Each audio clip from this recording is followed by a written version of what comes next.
Eren Yeager, the main protagonist of Attack on Titan. अब इस बंदे के बारे में हर किसी की सोच एक नहीं है। मतलब कोई तो इसे विलन मानता है और कोई इसे हीरो, और इन लोगों से हटके कुछ ऐसे भी है जो इसे एक नॉर्मल बीन कंसीडर करते हैं जो अपनों के लिए कुछ भी करेगा। और एओटी की स्टोरी के हिसाब से एरन की कैरेक्टर जर्नी से लेकर कैरेक्टर डेवलपमेंट एक नंबर रहा, जिसकी वजह से एरन येगर के फैंस हर समय बढ़ते जा रहे हैं। और इसी की वजह से आज की वीडियो का टाइटल है the life and the death of AOT protagonist Eren Yeager, जिसमें आप जानोगे आखिर एरन कहाँ पला बड़ा, किसके साथ रहता था और आखिर उसकी डेथ कैसे हो गई। और हाँ, मुझे ये भी पता है कि एओटी फाइनल सीजन 2 पार्ट में डिवाइड हो चुका है, तो खाली बैठे सच तो एरन की लाइफ के बारे में कुछ जान लो, क्योंकि मुझे पता है कि वैसे भी तुम पे कुछ करने के लिए है नहीं। So without wasting any more time, let's start the video. But उससे पहले मेरा नाम है दीपक और आप देख रहे हैं anime stuff 2.0। So let's go. तो एरन शिंगानसेना डिस्ट्रिक्ट वॉल ऑफ मैरी में अपने मदर, फादर और मिकासा के साथ रहा करता था। और जिस समय टाइटन्स ने इस जगह पर अटैक किया था, उस समय एरन के फादर अपने बिजनेस के सिलसिले में बाहर गए हुए थे। बट उनके बिजनेस के बारे में स्टोरी में आगे बताया जाएगा कि आखिर वो क्या करते थे। तो जिस समय टाइटन्स ने सिटी पे अटैक किया था, उस समय मिकासा और एरन घर के बाहर गए हुए थे। और अनफॉर्चुनेटली एरन की मदर कार्या घर पे थी और उन आदम को टाइटन्स का शिकार बन गई। और जिस समय एरन देखता है कि उसकी मदर को टाइटन्स ने मार दिया है, तो उस समय उसके मन में टाइटन्स को मारने की भावना जन्म लेती है। और जब भी बात एरन के फादर गिरासो को पता लगती है, तो एरन को टाइटन शिफ्टिंग के लिए एक पावरफुल वेपन देते हैं, जिससे वो टाइटन्स और अपने एनिमी से लड़ सके। और यहीं से एरन की फॉर्मल मिलिट्री ट्रेनिंग की जर्नी शुरू होती है। जिस समय ट्रॉस डिस्ट्रिक्ट में एक बैटल चल रही होती है, तो उस समय एक बेयर टाइटन ने एरन को खा लिया होता है। बट फॉर्चुनेटली उस समय एरन अपना पहला टाइटन शिप करता है और उस टाइटन को मारकर बाहर निकल आता है। यहीं पे एरन का माइंडसेट दिखाया जाता है कि एरन अपने गोल्स को पाने के लिए कुछ भी करने को तैयार है। एंड एट दिस मोमेंट एरन को किसी भी चीज से फर्क नहीं पड़ रहा था सिवाय टाइटन की तबाही के। और उस मोमेंट को याद करते हुए वो एक अलग सा एक्सप्रेशन अपने फेस पे क्रिएट कर रहा था।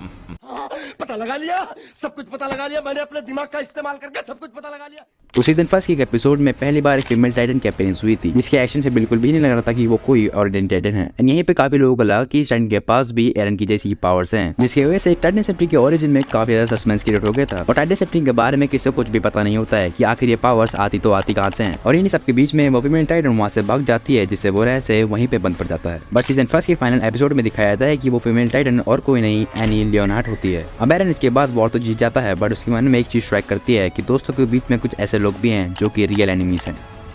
Why are you running?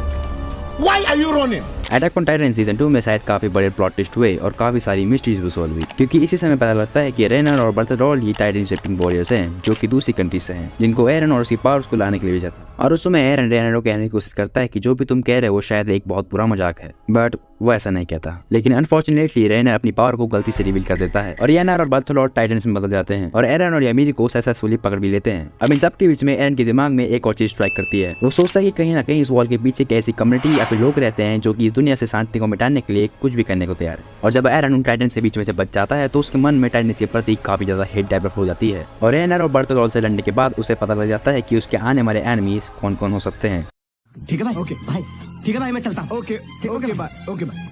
AOT season 3 में दिखाया जाता है कि एरन को रेयस की फैमिली ने कैप्चर कर लिया था, क्योंकि एरन के फादर ने फाउंडिंग टाइटन को चुरा के एरन को काफी साल पहले दिया था। और ऑडियंस का एरन को कैप्चर करने का केवल और केवल एक ही गोल था कि उनकी बेटी हिस्टोरिया एरन से फाउंडिंग टाइटन को वापस ले सके। और ये एक ऐसी फाइट थी जिसमें इंसान एक दूसरे को मारने में लग चुके थे। मतलब एरन और सर्वेकॉप दूसरे ह्यूमंस के साथ लड़ने में लगे हुए थे। और ये वो लास्ट समय था जिस समय एरन वो चीज करने में सक्सेसफुल रहा जो कि वो शिंगानसेना डिस्ट्रिक्ट में आने से पहले करना चाहता था। और रेयस की फैमिली पे हमला करने के बाद सर्वेकॉप से नजर पड़ती है शिंगानसेना डिस्ट्रिक्ट पे, जिसकी वॉर ने इतनी सारी तबाही कर दी जिसकी कोई लिमिट ही नहीं है। और इस वॉर के बाद एरन ने एक चीज सीखी कि ह्यूमैनिटी ही तुम्हारी असली दुश्मन है। और इसी चीज ने लास्ट में एरन को एक पुश दिया। एंड लास्ट में एरन कहते हैं कि वो समझ चुका है उसे क्या करना है और क्या आगे होना चाहिए। और ये उसके लास्ट वर्ड थे इस सीजन के। जोर जोर से बोल के लोगों को स्कीमें बता दे। एरन ने मन बना लिया था कि अब वो अपने फ्रेंड्स को बचाने के लिए पूरे वर्ल्ड को खत्म कर सकता है। और एकदम सीधे 2 साल पहले का फ्लैश में दिखाया जाता है, जिसमें एरन एक बच्चे से रो की माफी मांग रहा होता है, जो कि आने वाले समय में एरन की वजह से मरने वाला है। और यहाँ पे एरन, रेनर और बर्थरोल और दूसरे टाइटन से बिल्कुल भी अलग नहीं है, जिन्होंने सालों पहले टाइटन्स बन के काफी लोगों को मारा था। अटैक ऑन टाइटन के लास्ट चैप्टर में हमें दिखाया जाता है कि मिकासा कमिटमेंट लेती है कि अब वो एरन को खुद ही मारेगी, और वो ऐसा करती भी है। और मरने से पहले एरन मिकासा को फ्यूचर के बारे में बताता है, जो कि तब क्रिएट होता जिस समय मिकासा एरन को अपने मन की फीलिंग बताती, बट उसने ऐसा किया नहीं, क्योंकि अंदर ही अंदर एरन भी मिकासा से काफी ज्यादा प्यार करता था। और आखिर में एरन को सारी बातें याद आती हैं जो कि उसने टाइटन बनने से पहले और बाद में की थी, और यहीं पे एरन की डेथ हो जाती है।